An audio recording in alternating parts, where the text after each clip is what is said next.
ಕೇಂದ್ರ ಸರ್ಕಾರದಿಂದ ರಾಜ್ಯ ಸರ್ಕಾರಕ್ಕೆ ಆಗುತ್ತಿರುವ ಅನ್ಯಾಯದ ವಿರುದ್ಧ ಫೆಬ್ರವರಿ 7ರಂದು ನಾವು ಪ್ರತಿಭಟನೆ ಮಾಡುತ್ತಿದ್ದೇವೆ ಎಂದು ಇಂಧನ ಸಚಿವ ಕೆಜೆ ಜಾರ್ಜ್ ತಿಳಿಸಿದ್ದಾರೆ. ಉಡುಪಿಯಲ್ಲಿ ಮಾತನಾಡಿದ ಅವರು, ಕೇಂದ್ರ ಸರ್ಕಾರದಿಂದ ತೆರಿಗೆ ವಿಚಾರದಲ್ಲಿ ಮಾತ್ರ ಅಲ್ಲ, ಬರದಲ್ಲೂ ಅನ್ಯಾಯ ಆಗಿದೆ. ನಾವು ವರದಿ ಸಿದ್ಧ ಮಾಡಿ ಸಲ್ಲಿಕೆ ಮಾಡಿದ್ದರೂ ಒಂದು ಸಭೆ ಕರೆದಿಲ್ಲ. ರಾಜ್ಯ ಸರ್ಕಾರ ಈಗಾಗಲೇ ನಮ್ಮ ಕೈಲಾದಷ್ಟು ಬಿಡುಗಡೆ ಮಾಡಿ ಹಂಚಿದ್ದೇವೆ.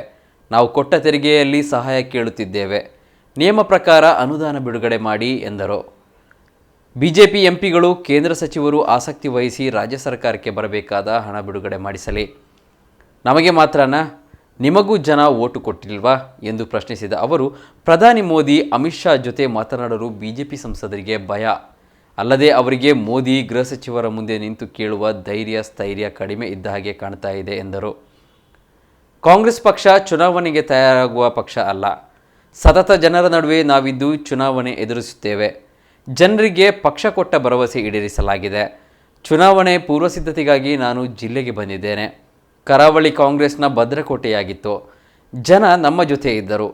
ಕೆಲವೊಂದು ಕಾರಣದಿಂದ ಬಿಜೆಪಿ ಜೊತೆ ಹೋಗಿರಬಹುದು. ಆದರೆ ನಂಬಿಕೆ ಇದೆ, ನಮ್ಮ ಜನ ಕೈ ಹಿಡಿಯುತ್ತಾರೆ ಎಂಬ ಆತ್ಮವಿಶ್ವಾಸ ಇದೆ ಎಂದರು.